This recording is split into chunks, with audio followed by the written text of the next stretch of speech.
I think the Hable One is a great little device. To be honest, it's kind of on the expensive side, but if you use Braille input a lot, and I know some people don't like Braille or don't agree that Braille is still really relevant because we have screen readers and AI and all of this, but I am firmly in the belief that Braille is definitely still something that's very valuable. It's like writing and reading, and I can't tell you how many people have commented, how many stories have been shared with me, from voc rehab counselors to teachers of the visually impaired, TVIs, to just people who use Braille, and they say that Braille input, they're faster using Braille input than a QWERTY keyboard, which totally just blows my mind because I'm still a novice Braille reader and Braille writer.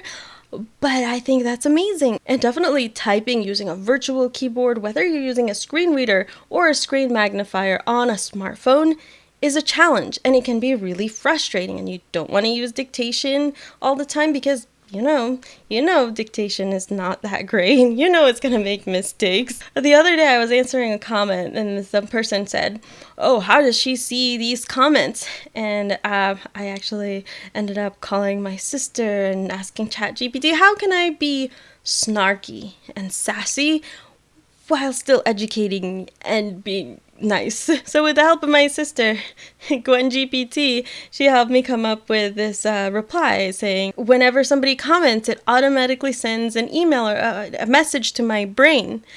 And then I said something educational, and it said something like, actually, there's a lot of accessibility features and settings built into smartphones and computers, so anybody who's blind can use any of these products, something like that. But the thing is, I used dictation.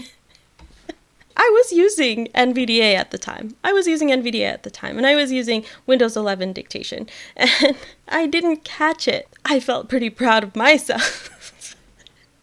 And so I posted it and shared it on my Discord server, the Carrie on Accessibility Discord server, which you guys should definitely join. You're all welcome. And one of the members, you know who you are, Molly, pointed out and said, who's Brian? I'm like, what do you mean, Brian? What do you mean, who's Brian?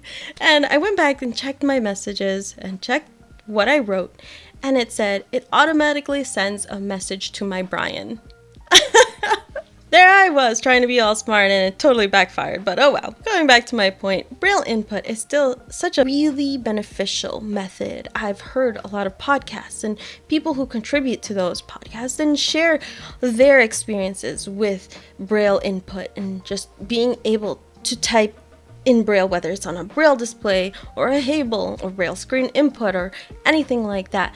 And for me, as somebody who's still kind of practicing, learning, I don't know if I'll ever get good at it, but typing Braille with physical buttons is always just so much easier than on a flat screen, touch screen. And I've used Braille screen input, but I feel that I can be so much faster, better, more efficient with physical buttons. And the Hable One provides that in a small little form factor, and also I would definitely prefer to bring the Hable One versus like a large Bluetooth keyboard. It's also really nice to be able to navigate a smartphone just using buttons, though I will say I use that less. And I think that though they market it more as a smartphone controller, that may be more for people that have other challenges or are kind of like me that just like buttons. My favorite part of the interview was really hearing that process and how they started with duct taping it to the back of a